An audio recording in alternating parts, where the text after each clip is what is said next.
Hello, everybody, and welcome back to a brand new episode here of the ScreenFreeks podcast. I'm your host, Raf. This is my co-host and friend, Andrew, and today we are going to be discussing a little bit more of a mature-rated show called Shogun today.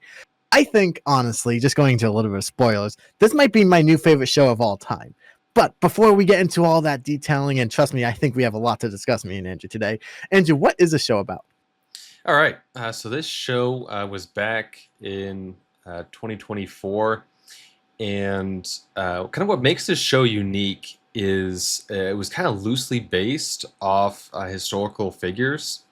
So while we can see some resemblance and whatnot, obviously the names and exact actions throughout the show won't be exact.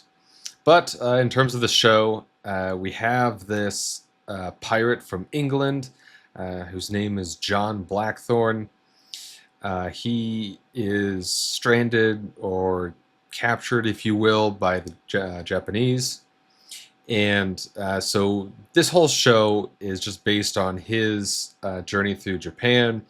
All the while, Lord Toranaga is kind of battling for peace and his spot on the Council of Regents.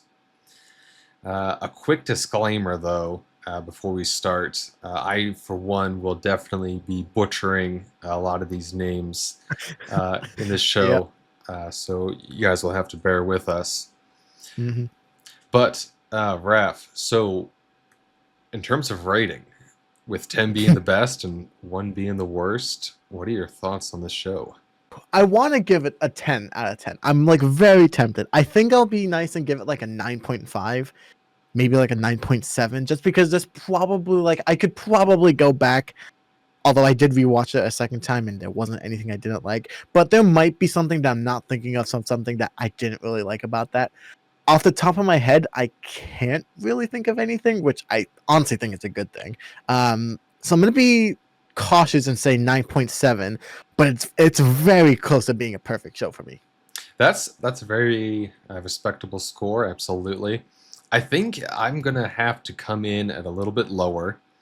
This show probably sits at around probably an 8 for me. I feel pretty confident with that. There were a lot of things the show did well, in my opinion, but also some areas that were either lacking or maybe they could have done a bit better. So I don't know if they quite got to a 9 or 10 mark, but hey, let's talk about it. Yeah. So Raph, what did you like about the show? What'd you start off with? I think my favorite part, and I think we might be able to both agree on this, I love John Blackthorne's character. I like how he almost is in a lot of scenes, he's almost like how we would be if we were, transported back to that time period, right? Where, all of these people in the Japanese culture, they're also used to all of these traditions and customs, but Blackthorne is there questioning a lot of the traditions and customs there.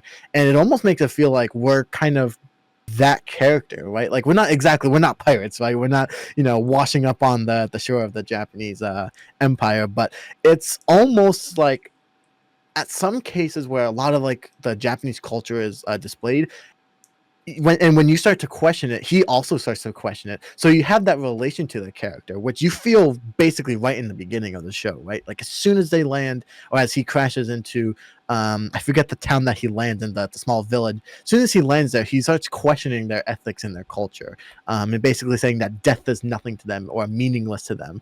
And I think for me that's one of probably my favorite parts about it. I don't know about you, but that's I think that's the first thing for me that really grabbed my attention.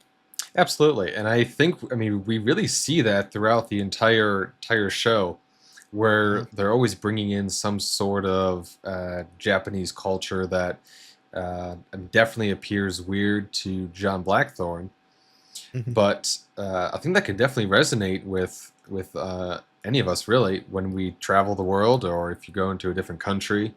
There's always going to be different customs or maybe different ways you should act around different people. Another one of my favorite things is the mystery behind a lot of the characters, specifically with Mariko-sama. One of my favorite characters. She is my favorite character, but I think other characters also have this kind of mysterious background as well, especially Toranaga, right? Like you don't know his true like intentions or motivations, I guess you could say, right? Like even Yabushige at some point is questioning some of his like what are his plans and if he is like actually thinking like correctly or if he's like making a mistake. And I think that creates a lot of dynamic between everybody where Blackthorn, there was a scene I remember where Blackthorn spoke out when Toranaga was going to surrender. He spoke out and said, hey, you're kind of a coward, right? You're all basically dead anyway. But I don't think anybody else spoke out of that. And again, that's kind of going back to what I said in the first one with the clashing of the cultures. But at the end of at the end of not only the whatever episode, but at the end of that season, right? It's all coming together, right? All of the decisions that he made that we don't understand or nobody else understands, it all came together and you realize, oh yeah, everything makes sense, right? Like we should have seen that from the beginning. And I think the mystery behind that is again one of the best parts of this show. I love the character development. A lot of the characters are very relatable in a lot of different ways. I think that is kind of one of the areas the show is lacking, though. I think there was one in particular, really Ishido, that kind of missed the mark. I believe we know he was kind of your typical rags to riches story. He started off rather poor, and when he made his way all the way up to the council, it almost felt like he believed he was entitled to more power or more respect. So he really has this kind of basic villain arc throughout the whole show here. It doesn't really seem like he had any real motive just besides he wanted more power. I would disagree on that because I feel like a lot of the show, and you see this especially with oh man, this is going to be the first of many botchings of names. Oshiba, I don't know.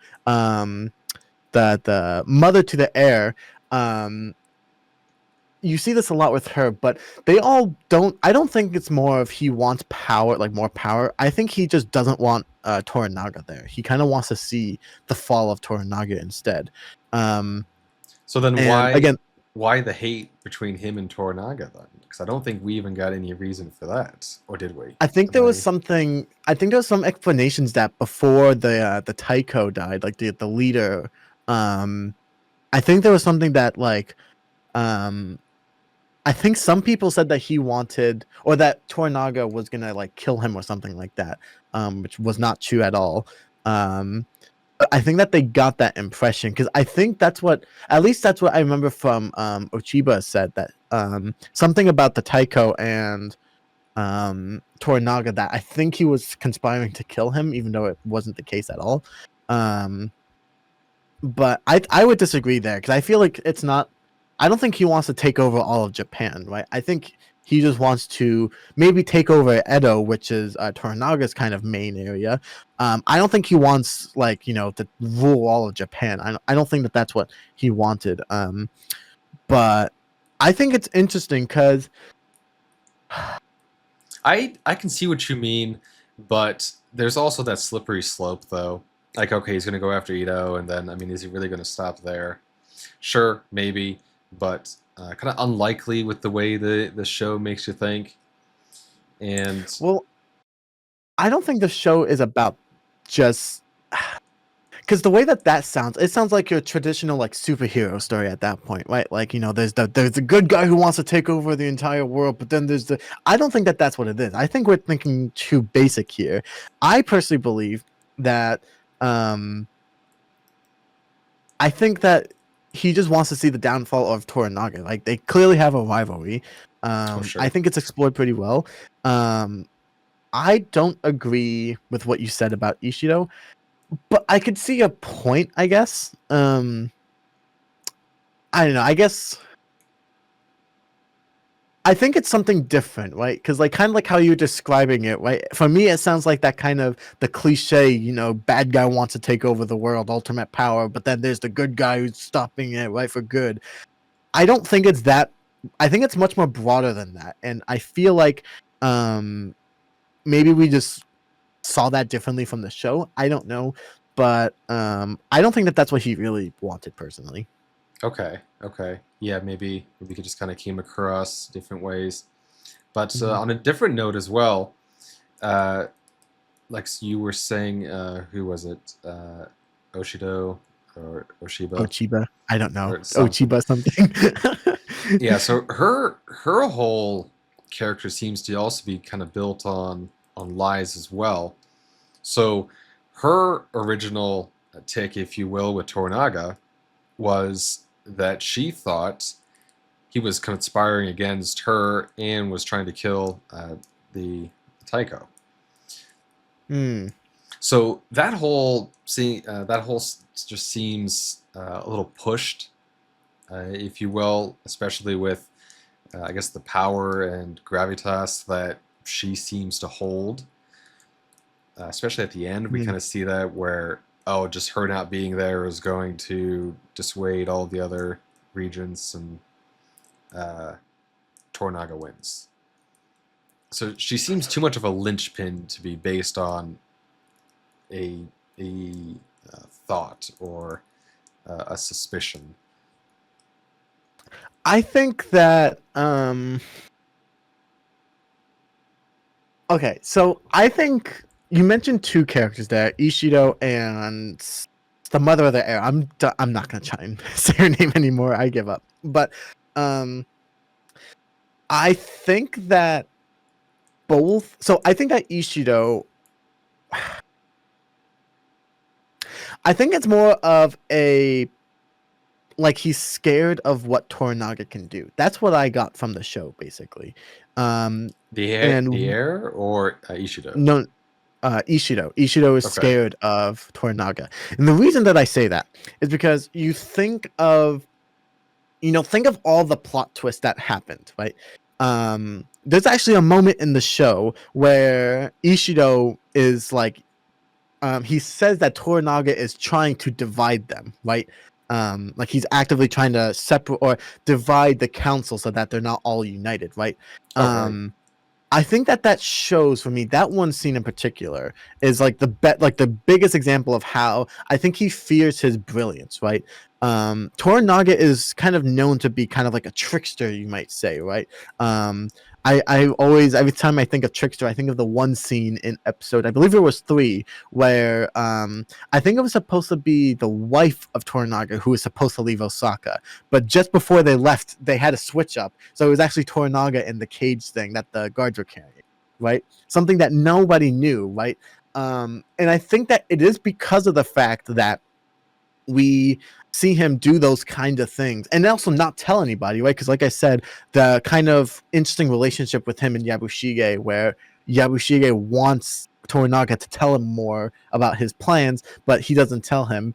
I think that kind of goes to show that Toranaga has kind of like a brilliance to him that I think he's kind of like fearing his power. And I think that's why he was trying to gain the support of the mother of the air, all of the other regions, so that way he could eliminate that fear once and for all kind of thing.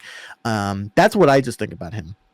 And then as far as Ochiba goes, I think it's more I think it's not. I don't know. I feel like maybe I'm wrong with the whole plotting to kill thing. I Now that I'm thinking about it, I don't remember. But even if so, I feel like still it just kind of shows that she might just be scared for her son. I don't think it's anything more than that, right? Um, It could be though, because she well, definitely seems to be pulling well, but some more strings. the reason why I say that though, okay, the reason why I say that though is because at the end of the show, right, we see that Ochiba sent Toranaga a letter saying that she's pulling out of supporting Ishido, right? She's tired of her antics. What made that happen was, there was a lot of things like in the show, but the ultimate thing, like the thing that was, that made her quit instantly was the death of Mariko, right? I think the fear that, he's willing to kill Mariko, who's such high rankings and beloved by most people in Osaka, but also Edo. I think that fear showed that, oh, actually, it's not Toranaga who would do that, right? Kill someone who's so high ranking and beloved, right? It's actually Ishido who she's been siding with.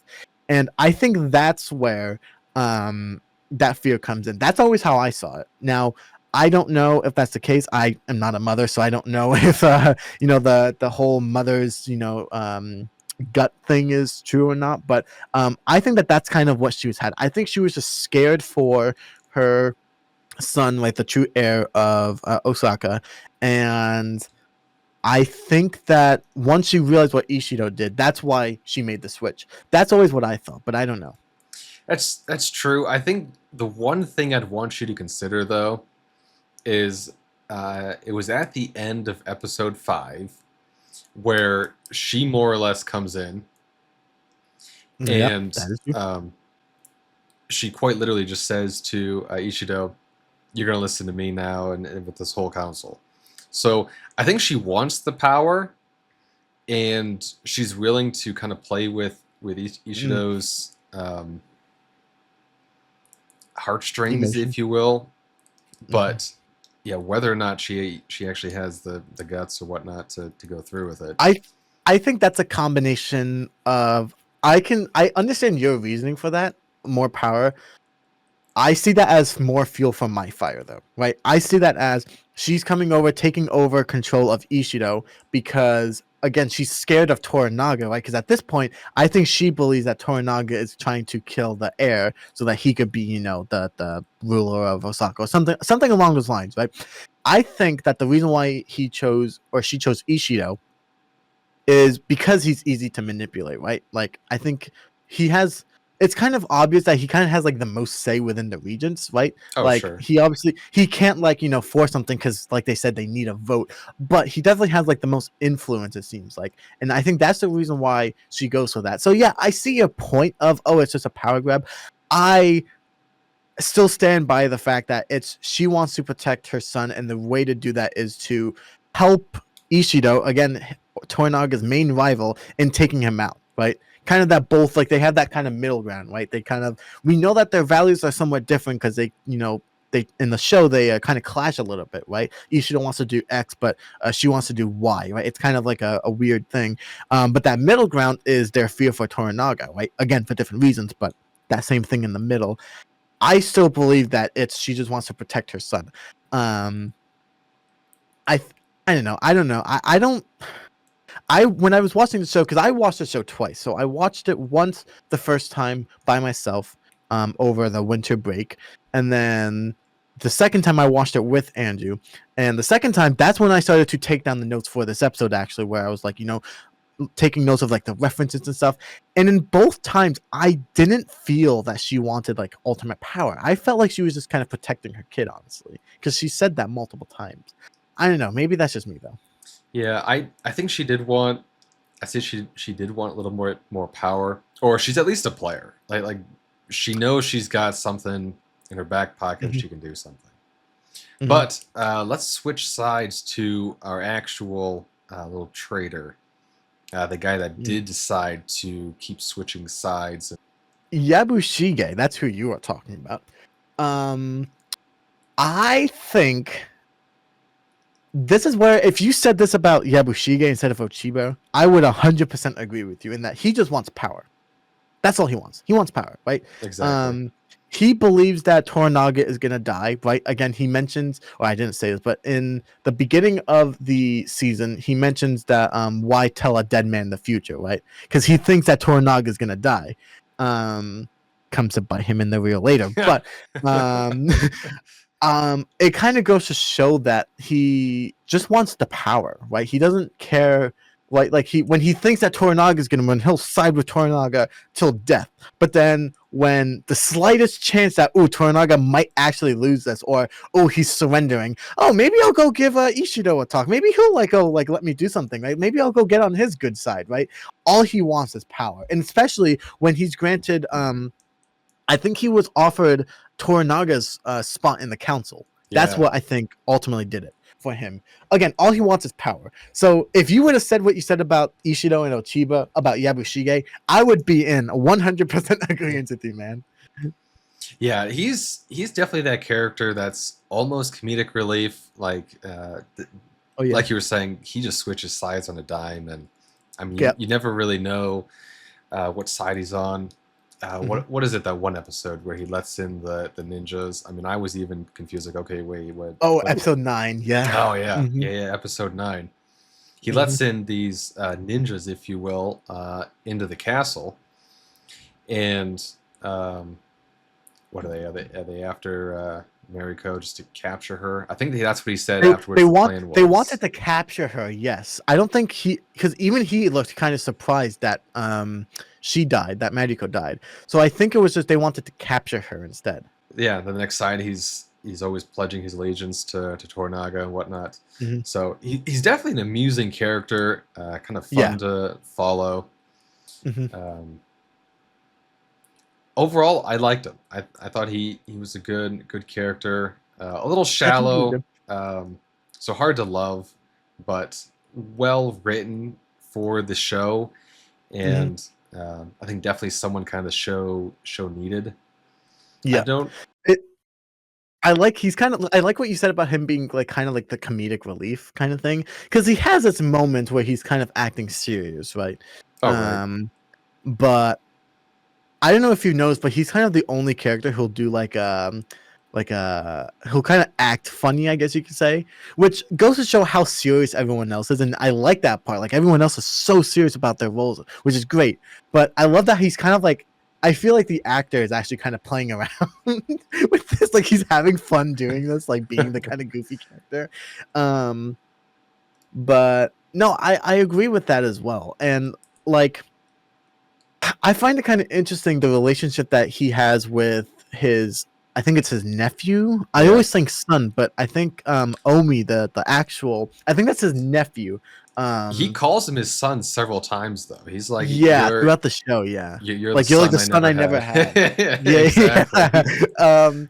It's I don't know. I think that that's an interesting dynamic between the two. I actually want to take this time to ask you, what do you think of the whole Omi and Nagakoto, something like that? I kind of enjoyed that brother bond, Hmm. like a fraternal bond, if you will, between them. I think their friendship was necessary between them Hmm. for the show, kind of especially Yeah. at the end. Although we quickly lose track of Tornaga's son in that final battle, if you will. I don't think we never see him again. Um, Because he died. no, well, Omi died by slipping on the rock. No, that was the son of Oh, Torinaga. okay. No, I'm getting them confused. And so we don't see Omi again. Yeah, Omi. Yeah, Omi is the nephew. That one, yeah, he kind of disappears after a while because at that point, they start moving to Edo, and So does I think Torinaga was supposed to go to Osaka to like surrender, but then his son died, and then he was given I think it was like a 50-day or something, 49-day mourning period, and instead of going to Osaka, he went to Edo instead. And at that point, I do agree we don't really see much of Omi.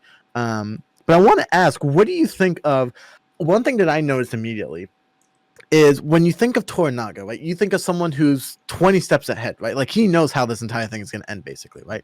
all right. Um, and then his son is the complete opposite, like completely the opposite. Like he wants a battle, right? He wants to just go in head first, sword out, just go on swinging in there, right? What do you think of that kind of dynamic between the two and the kind of friction of the bond that they have? Because there's a couple of scenes where Torinaga is kind of like tough on his son, because of his kind of like overexcitement and ambition to be in a battle. What do you think of that dynamic? Because I'm very curious what you think of that.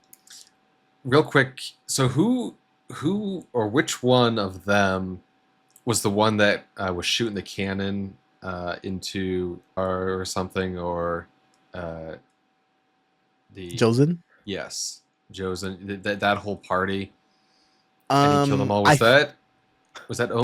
that was no, that was Naga.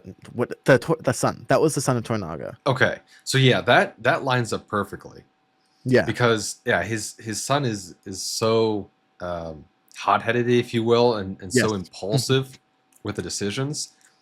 So he never considers the ramifications and the consequences of his actions. And like you were saying, throughout the whole series, like Tornaga just seems 20 steps ahead of everybody, and like 30 steps ahead of the viewer when you're finally catching on to his plan, Yeah. like 2 episodes down, right?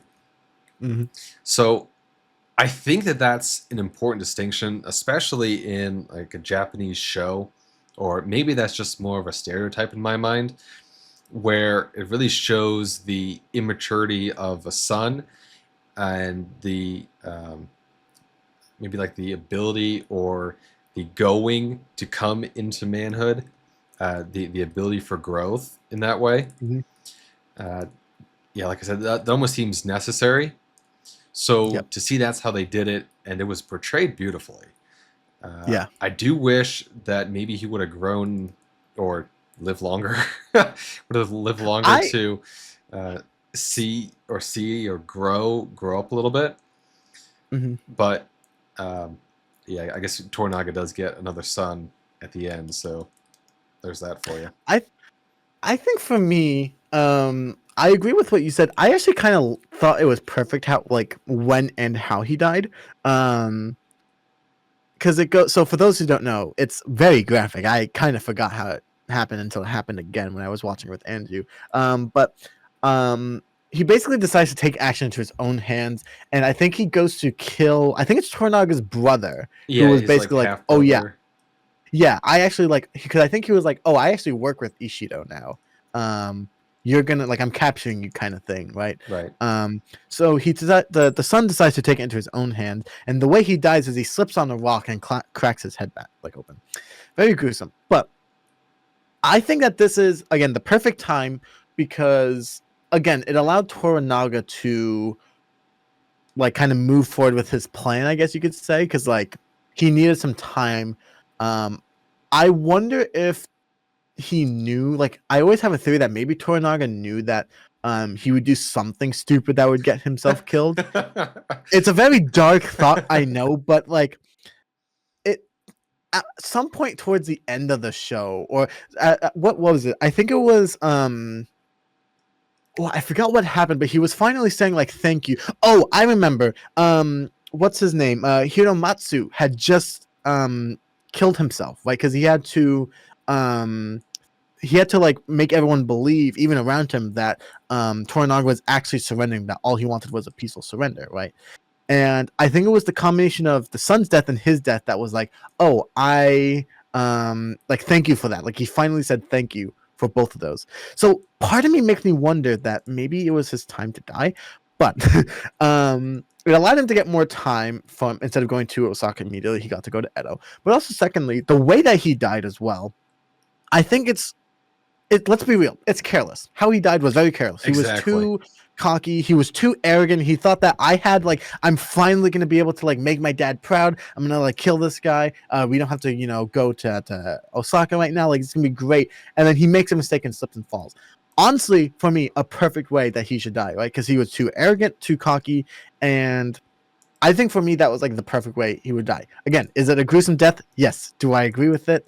Morally, no, but for the show, yeah, I think it was a good decision to make him die like that. Personally, I don't know. Yeah. I think that it was very interesting, and I think for me at that part of the show, that was when Yeah, he was definitely needed in this show, like you were saying. Mhm. I mean, it more or less bought Tornaga time. But like we already mentioned, there was the contrast. Uh, and do you think Tornaga used his time in Edo, that break? Do you think he Yeah, used that well? So that those 49 days. So I guess what I'm trying to get at is if his son didn't die, how would things have gone differently, do you think? I don't know. That's one of those things I feel like I would need more time on. You know what I'm saying? Because that changes the entire second half of the story. That's not like what if uh, Ochiba never like pulled out and actually supported Ishido through the entire thing. Well, that's just the end of it, right? He lost, Yeah. right? There we go. But this is like a halfway point in the show where like because that bought him so much time. I actually don't know off the top of my head what could happen. I don't know if you do. If you do, by all means, share it. I can't think of anything. I'd probably wager that not a whole lot would have changed. Uh, I definitely think Tornaga was on top of the ball, more or less. Hmm. I mean, because we knew what he was doing the whole time, so obviously would have sped things up a little bit. I gotta ask. I've waited this long. I can't believe I haven't. What do we think of Madiko? I can't. I'm sorry. My favorite character. I've waited this long to talk about her. She's my favorite. What do you think? How do you like her story? Initially, initially, I absolutely loved her, and let me lay some Oh, that's groundwork. Her acting is incredible. hmm Love the character development, the role she played, all awesome. However, the only thing holding me down, maybe from like a perfect 10, is like the infidelity, if you will, with her husband. And so I want to hear your thoughts on this because I'm open for discussion. But she does kind of come across as more um, the perfect angel, if you will. But her husband knows something is going on, Yeah. and he brings it to Tornaga, I think like twice. And then hmm Tornaga is like, "Yeah, you can't kill her, or I still need her," right? So um, she's an interesting character, and then I mean, as a viewer, you can definitely see her feelings for John Blackthorne as well. So you asked about the infidelity thing. Um.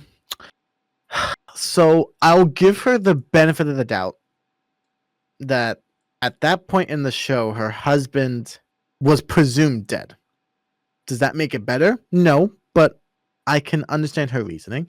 Um, Now, as far as to this is so hard because it's like I think that shows the complicated relationship between Blackthorn and Medico, though, right?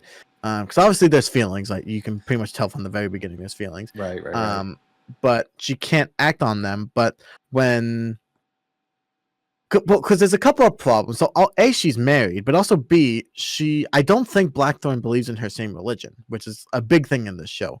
Um, and I feel like that's also part of the reason why she ultimately can't be with him until a certain point. Like in the beginning, it was interesting.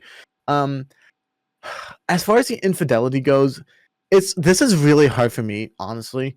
Because like morally, is it justifiable? No, but she also is kind of. I think she makes a mistake in the fact that she did sleep with Blackthorn, right? For Um, sure. and I think she even does it after. She does it in episode 9, I believe, as well. Before she dies. I think it was like the night that she was supposed to die. Um, and then the Oh night she ended yeah. up dying. She did sleep with Blackthorn then. In episode 9, when she sleeps with Blackthorn, I like to believe that she knew somehow she had to die, right? We talked about this a little bit off camera, but a little bit of backstory. Episode 9, she was supposed to commit suicide because she wasn't able to fulfill her mission to Tornaga. That ended up not working. And then I have a theory that when they were in the bunker together, that she was like, "Oh, I have to do this. I have to kill myself because I know the effect it'll have after." Um, but anyways, before that, I think she knew that she had to die eventually, right? So she tried to kill herself. Ishido gave her the permit to leave, so Mhm. she didn't end up doing it. I think at that point she still knew she had to, kill herself in some capacity because Toranaga knew that this was going to happen.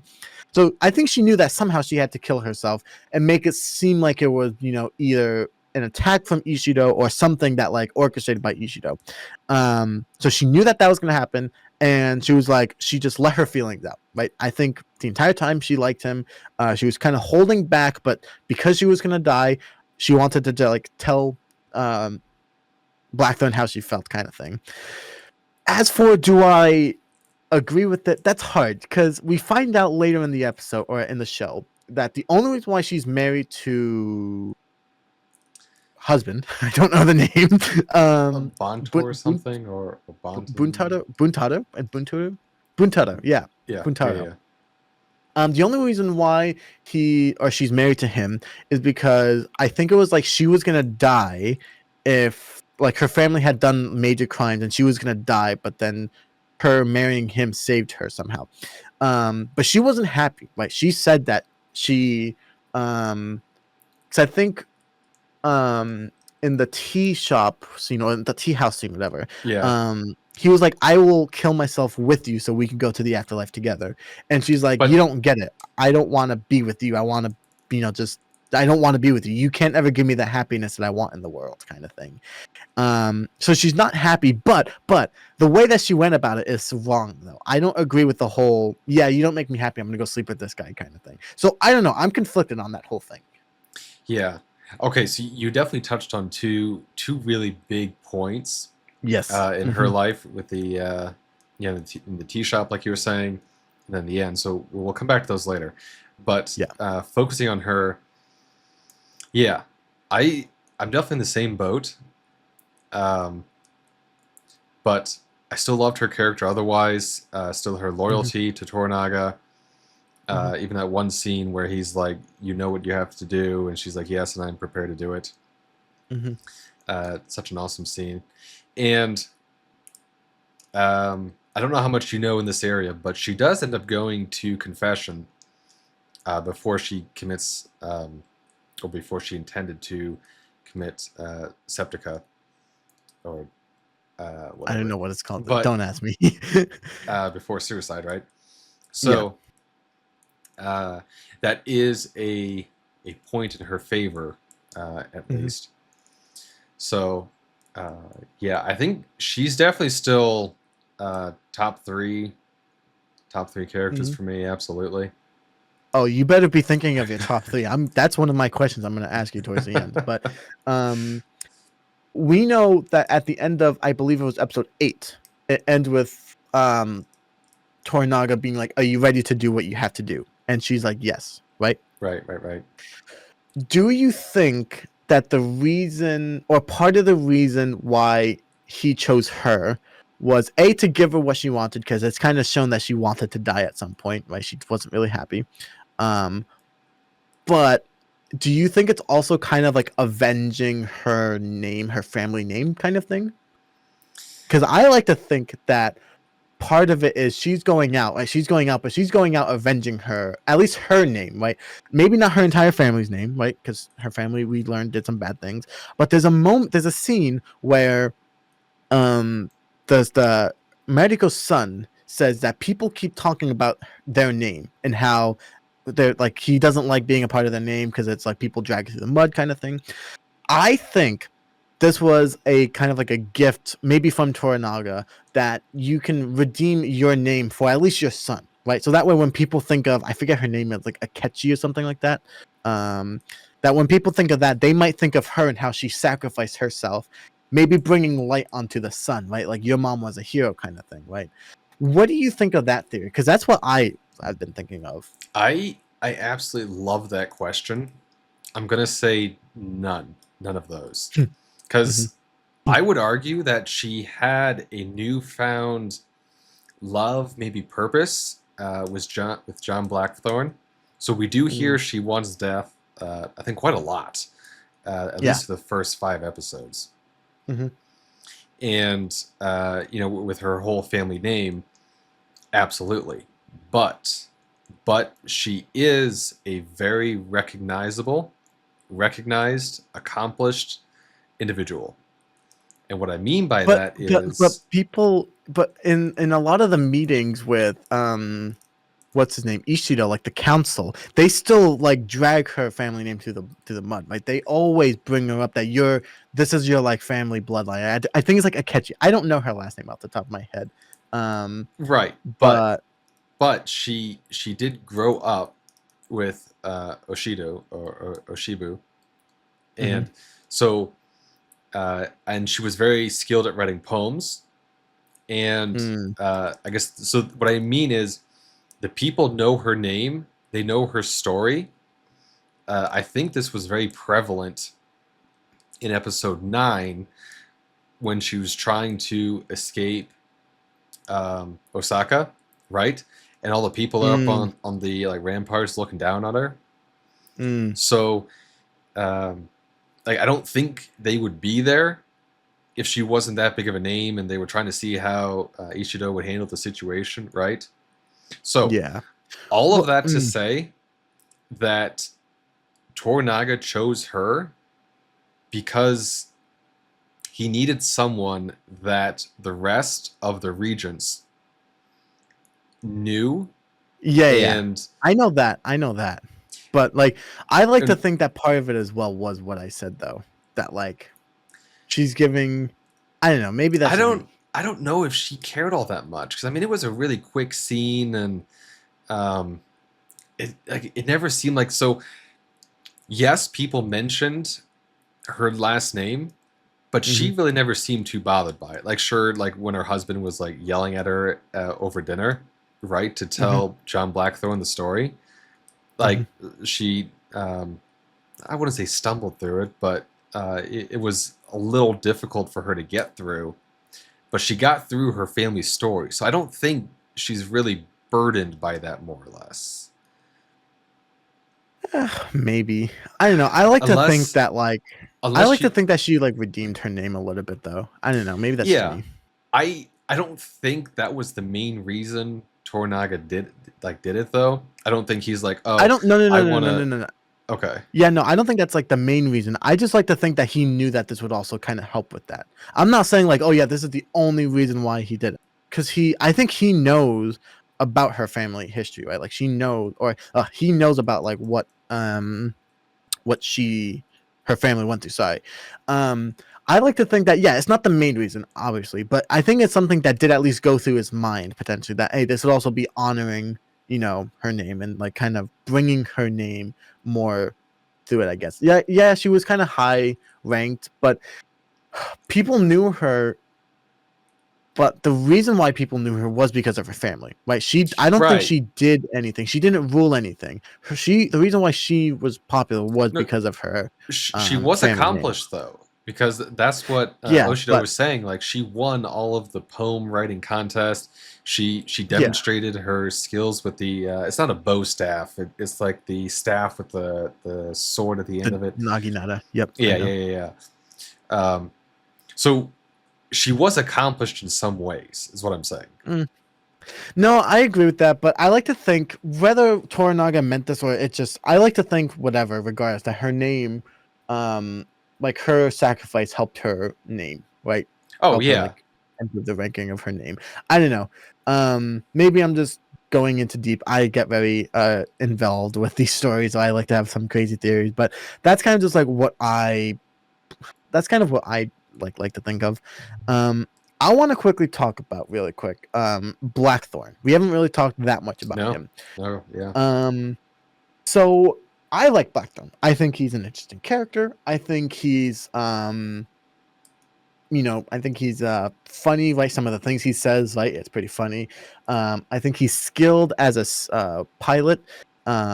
Great with the cannon. Great.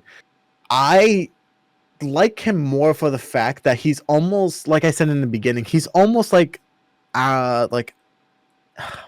he's almost like our perspective, right? Like he has the same reactions that we almost would if we were traveled back in time to their time period. or It just to almost Japan. relates. Yeah, like Yeah, it relates to that. And I really like that part about the character. Like it's almost very relatable. Now again, are we all pilots? Are we all merchants like we say? I don't think so. But I also like the complexity of his character, right? At the end in episode 10, he basically confesses to Toranaga that, hey, I was using you. I want you to like I was using you for power. I wanted to get my ship back and leave, right? That's all I wanted. Or maybe not leave, but I just was basically using you for, power and stuff like that, right? Um, but it's interesting. And I also want to ask you a question. As far as like not only how do you like what do you think of Blackthorn? Do you think that he redeemed himself to um Toranaga? Sorry, I forget his name. Do you think he redeemed himself in Toranaga's eyes? that's a tough question. I mean, I'll start off with kind of my thoughts on him, and then Hmm. let's work our way there.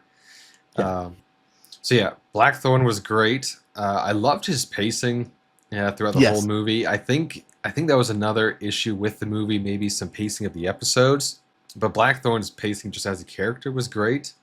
Hmm. I think I would have liked to see some sort of effort done where he was learning the Japanese language. He was. Everything, but no, Well, everything he learned, it was just more like absorbed, like yeah. how what people would say that were translating for him.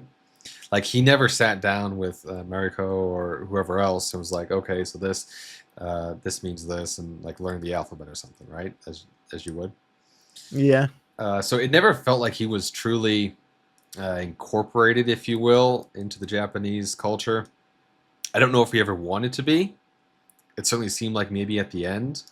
I think towards the end he did, but in the beginning it definitely felt like he wasn't. Like he kind of just wanted to do what he was supposed to do and then kind of get out of there, kind of Yeah. thing. So other than that, yeah, he great character, very very relatable throughout the whole series. Hmm. Um, but yeah, redeemed himself in Tornaga's eyes. I would say yes. Um, I mean, it all started when Blackthorn demonstrated that absolute like mountain of patience when he was teaching Tornaga to dive. I That was always sort of thought that thing the that. diving scene. I thought that the diving scene was always like a prove like teach this to me and then prove that you can teach something to other people, right? Yeah, Because he was supposed to teach the cannon. I think it was the cannon regiment. He was supposed to teach that to I forget who exactly. But I always saw it as a hey, I know you'll do this. You don't know this yet, but I know that this is what you're gonna do. But before that, you need to teach me how to swim to see if you actually are able to teach people something, right? Um, the almost the repetitiveness of that mhm. scene though made it feel maybe it could have Yeah. also been a little bit more like where Blackthorn was making up, if you will, by Mhm. by being, I don't know, put under the gun or having to dive hundreds of times, right? Mhm. Um, but yeah, I'd say so. Uh, although at the end, Tornaga says um, he was never impressed or something with Blackthorn, but he made him laugh, so that's why Tornaga kept him around. Mhm. I think it was like he wasn't necessary to the survival of the clan because they would survive without it, Oh, but right. um he made him laugh and that's why. Yeah. I think that was the at the ending. Um well that's a good answer. I like to think that Blackthorn I saw him as redeeming himself in Toranaga's eyes, not in the fact that like, of what he said like oh he was like kind of like using him, but in the fact that in the beginning you mentioned that he felt like he didn't want to be in Japan, but towards the very end you kind of can see that he really wants to be there, right? Like he kind of just like he has multiple opportunities where he could go back home, but he decides to stay with Toranaga, right? Serve Toranaga. And I think that kind of go like shows the maybe not redeeming himself, maybe I'm thinking of the wrong thing, but maybe it's like growing as a character. I think that's what it is because it's like he was kind of impatient wanting to go back, all this stuff, but then now he's like willing to like stay here, rebuild the ship, which again can take how like who knows how long kind of thing. um I don't know, I always found that was kind of interesting. um I'm gonna challenge you there for just a second, and I want your thoughts. okay. So, um, I forget the episode, but Blackthorn does end up meeting Simon, which is another one of his crew members, Hmm. and Blackthorn realizes how much he's changed and adopted into the Japanese culture, right? So, point one being Blackthorn no longer really finds a home in his fellow Englishmen. Number Yes. two, his ship is either held, uh, captivity isn't the right word, but he can't get to his ship, is what I'm saying. So he has no ship. Hmm. He is in a strange land. He doesn't know the language. So how do you think that affects him as a character and maybe his yearning to go home? Like, what does he have to go home to? Do you think that maybe an effect of the culture appropriates that he wants to stay in Japan, or do you think it's So something else there? so um interesting. So I think he doesn't want to go back to England. I don't think he ever did. I think he just wanted to like kind of ooh, how do I maybe he did want to go back, I but like He definitely started off, I think, by wanting riches. Because like with the yeah, merchants and the cannons and like being pirates more or less. So yeah, he was definitely and the Japanese found all the treasures on board. So he had been yeah, doing some sort of looting. yeah. Um I think that so there's a scene where he's talking about his daughter and Right. how he never actually met his daughter. Um I don't think he wants to go back and meet his daughter, but also part of it as well. Um there's an episode, I believe it was yeah, it was 10. He gets back home or to his, home in I forget the town, the small village. But he gets back home and it's Fuji and him. And then if you there's a moment where he like looks over and Mariko's not there. So he lost Mariko, right? Um then we find out he also lost a ship, burnt down. Doesn't have that anymore. So he doesn't have the ship anymore. Now Fuji, the only person left, is also leaving to go become a nun. So he has quite literally no one or nothing. Like he has like almost no purpose anymore now, right?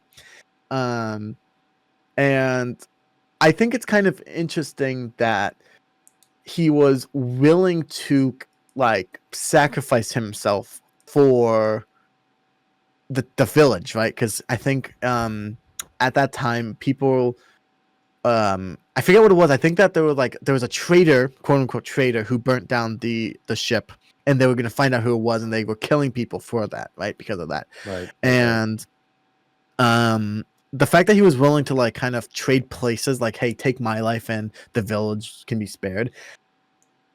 I don't know if that's just being like, hey, like don't kill the innocent people, or maybe he cares a lot about the people in that village, so he wants to do that. Um, but I also just think that like the fact that Toranaga said that he can make a fleet for him, I think that gives him a purpose finally, kind of thing, right? Because Yeah. before it Yeah. was Yeah. Yeah. before it was just like, okay, you're gonna be teaching me things, but you're easily disposable, right? Once you teach me things, you're out of here, right? Pff, get out, right? But when you're like, yeah, you're gonna be making me a fleet, right? That's like, okay, well, we'll be making the ships. I'll be making like the positions on the ship, like who's gonna be like the cannon, whatever. Um, that's like a more like, okay, I'm here and I'm gonna be doing something kind of role. And I feel like towards the end, you see him really engaging with the people. Like he even reconnects with Buntaro, who they had like a mini feud with, right? All right. I think that I think that like he oh man. Yeah, I think that like he ended up like becoming a part of the town and feeling like he had nothing else to go home to, right? And that, Yeah. and I think Toranaga knew that. That's why he gave. I think Toranaga felt the what's it called, the emptiness in him when he was begging for his life, right? Because before, I don't think Blackthorn was like, "Hey, take my life and spare, like do something else." I don't think he was like that. No. Um, Yeah. but now finally, yeah, now he's finally like, hey, take my life, spare the village. And I think to him that was like finally he's trustworthy, right? He's a part of the like, and I think he says that he was testing Blackthorn with the ship. And I think that now he's finally a part and he's almost trustworthy enough now to stay, and he's like motivated enough now, right? He wants to stay here and he has a purpose now. So that's kind of like what I think of that. Yeah, I absolutely love that you brought that up, where Tornaga kind of gives Blackthorn a new will to live. Yeah. And the only thing I would add there is that Blackthorn does say, um, "Oh well, we all live and die." So I would say his willingness to commit Septica, that's what we're going to say, um, Mhm. was more fueled by his uh, loss of absolutely everything and Mhm. lack of will to live, right? Than maybe the love for the people. But I think that still love for the town and the people in it was still Mhm. there, and that's Yeah. what Tornaga picked up on and Yeah. was like, that's when he like pushed him aside, right? And was Mhm. saved him from death. Committing.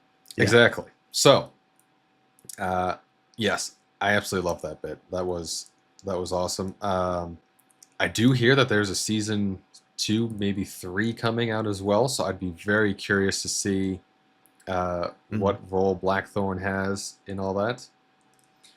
That's actually interesting. Would you want a season 2? Oh, Small I question. absolutely. I I kind of hinted this to you. I wasn't super thrilled with the episode 10. To Yeah. your point though, everything from this series is wrapped up. Everything is Yes. wrapped up. But So, but it's wrapped up, meaning like we saw nothing. So yep. I know it's a drama series and what the show is kind of getting at, right? But I Mhm. would love to have seen what 10 episodes of content was building up for. All we got was like, oh, yeah, here's my theoretical plan in my back pocket. I hope it works out because everything else has been working out. But we Mm. don't get to see it. So I would love to That's have seen it. And that's why I want a season 2 is to hopefully finally get to see what the 10 episodes we're building up for. so this is where we're gonna I told you I'm gonna this is the thing that was gonna make this episode, right? I disagree with the ending, or your take of the ending. I Yes, think it it's does wrap great. everything up. It's a little But lacking, but it it's a doesn't great it ending. doesn't need it doesn't need action. You don't need to see the fight because it was never about the fight. It was never about the battle or the war, right? You don't need to see everybody die, right? The fact that I think for me, the fact that they don't show the fact that basically he won was because he knew he won, right? He knew a month because they say in a month I'm gonna go fight at the Battle of Sekigahara, and there Ishido will go there expecting to have the backup of not only the air but also all the other regions, but he doesn't have that. So he basically just wins, right? I like that we don't see that because it kind of shows like, yeah, what can go wrong, right? There's no way that he can lose at that point. I think this is where the show differs from other shows. I feel like you want the action, like you want to see the action of the people fighting, which is understandable. I think that's why I like the show so much because we don't need to see the action. We don't need to see the action. It's there when we need to see it, right? Like them escaping the escaping Osaka in episode 3. Battle. We needed to see that, right? Or the fight in what's it called, episode 9, that led to her death, right? Needed to see that. It's there when we need it. We did not need to see, and I don't you're not changing my mind on this, sorry. We do not need to see the ending of, like, we don't need to see the battle. Everything is wrapped up. The fact that he knows that he wins, um it's almost like he knows that he's gonna checkmate, right? He just won, right? um So you misunderstand me slightly. okay, And explain. so I'm not solely advocating for a battle. I Mm, am more advocating for the conclusion of the plan. So that would also include maybe the region separating, or we see some more disturbance there, or um, what else was part of his plan? Um, I mean, to your credit, and I did forget this initially, where we do see the letter from um, what's her name, Oshido, Ochiba. Oshiba. Ochiba. Yeah. So we do see that letter where she kind of commits, but like you're saying, there's checkmate in sight. So he knows he's going to win, but it doesn't feel like I got to grasp it all. So not doesn't have to be a battle, but I don't feel like they quite tied it up all the way. So in what case though? Because in episode 10 we find out that what's her name? Mariko's death was planned, right? She had to die Right. because that is why Ochiba pulled out. That's why and again the cause and effect of that is she pulled out, then because of that the other regions don't side with him. So now he doesn't have any of their army. So now it's just Ishido's army versus Tornaga's, which he would win. What did you want to see more of though? Because like how else would you do? Because we saw the turmoil of the regions, right? We saw the turmoil between all of them, and like before that, I don't think we saw it in episode 10. I think you're correct. We didn't see much of it in episode 10, but in prior episodes, we saw, and especially in episode 9, and I think we might have seen it in the beginning of episode 10 where they were talking about her death not being necessary. Yeah. I don't know what else you wanted to see because that's it. There's no. Yeah, but all I remember though was like them saying if Mariko dies, this will be bad. Like I don't remember that causing any division or them being like, okay, Ishido, you crossed the line here, or like I said, it just doesn't feel whole. Like I didn't. It's implied, sure, but Well, because I think the idea is that so Ochiba knows that Ishido basically sent the attack to try and capture her. Right now, we know that Ishido didn't want to kill her, but the effect, and then this is why I believe that she knew she had to take the death from that blast. Is it was supposed to be that yes, it was just an attack that was supposed to happen, but it led to her death. And if they're willing to kill someone in such high regards, like we were talking about, Mariko has high status. If he's willing to, even just capture, right? Maybe, like we said, didn't kill it, but the fact that he's willing to capture, but then somehow she's dead now, that might have a negative effect on all the other regions as well. And what might happen, they mention, I remember this clearly. They say, it's something along the lines of, I can't believe that Mariko's death was ordered from someone in this the council, something like that, right? yeah. And everyone kind of unanimously like, yeah, that's not, that doesn't make sense. I think See, it's not a call to action though. It's not a call to action. But the fact that that's already, they're divided there though, I think what happens is Ochiba kind of maybe confirms that, yeah, it was Ishido who did that, right? He kind of sent the attack. And because of that, okay, well, even just, okay, technically Ishido is not the leader of Osaka. It's the heir, right? So if the heir's army doesn't show up to a battle, right, then I can understand why they wouldn't either, kind of thing. Because I don't think we see that. So the Council of Regions don't like Toranaga. We get that. However, they have been.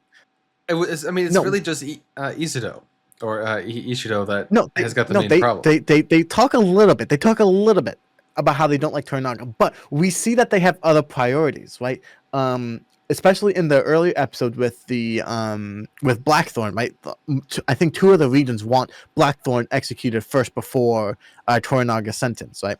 Right. So Toranaga is not that big of a threat to them, so it's only Ishido. So if the other councils can avoid fighting Toranaga because they don't really care, right? They're only doing it because the heir's army is doing it, and Ishido is also kind of doing it, I guess. So I guess they have to seem united, but if the main army, the heir's army, is not there, why would they support Ishido? Why would they attack Toranaga? Right. They don't have anything against him. So that's why I believe that they did that. I don't think we needed to see that though. I think the show did enough of that, like, oh, they might not like him, but then he's not that big of a priority to them. There's other issues to them instead. I think we saw enough of that beforehand. And again, that's why so for context, when we watched this, I gave you a warning. I specifically said there's not any action in episode 10. It is everything comes back together. Everything is just a big wraparound. They explain everything. This thing gets connected to this thing, and that's how. Like, they'll explain it. I gave you the warning. And I guess you understand it, like the way you explained it the second time. Okay, you don't want a battle, but you want more explanation. I get that. I feel like we needed to. I feel like they did enough. I feel like explaining the what's it called, the what's it called, explaining that, yeah, like I said, they don't mind they don't hate Toranaga, but they don't mind him either. There's other priorities. I think that shows why the other regions would back out of it, and because maybe they show support not to Ishido, because I also feel like if Ochiba pulled out and and the rest of the region still went, they would have shown that their allegiance are to Ishido, not the heir, which is not good, right? Because they ultimately had to show allegiance to the heir. I think that's also part of it as well. Maybe it wasn't clear enough. I thought it was very clear. I knew that kind of the first time around. I don't know, but that's kind of what I think of it. Yeah, I would definitely say all the outstanding plot points that they brought up were all tied together nicely. But yeah, I think the main overall plot just needed a little bit more. I'm not saying it's bad, but I mean, I'd still feel just a little bit empty. Like, ah, man, I wanted some more. I did say I was going to ask you this. Top 3 characters. I need your top 3 characters. Tornaga was really fun to watch and see, and I mean, you just feel stupid watching him, like, or so slow, right? Just based on the information that they're giving you at the time. But I'd probably put him first. I loved him. He's definitely that father figure, that wise sensei. At least I think that's the same same culture. I hope it is. But so yeah, I think Tornaga's first.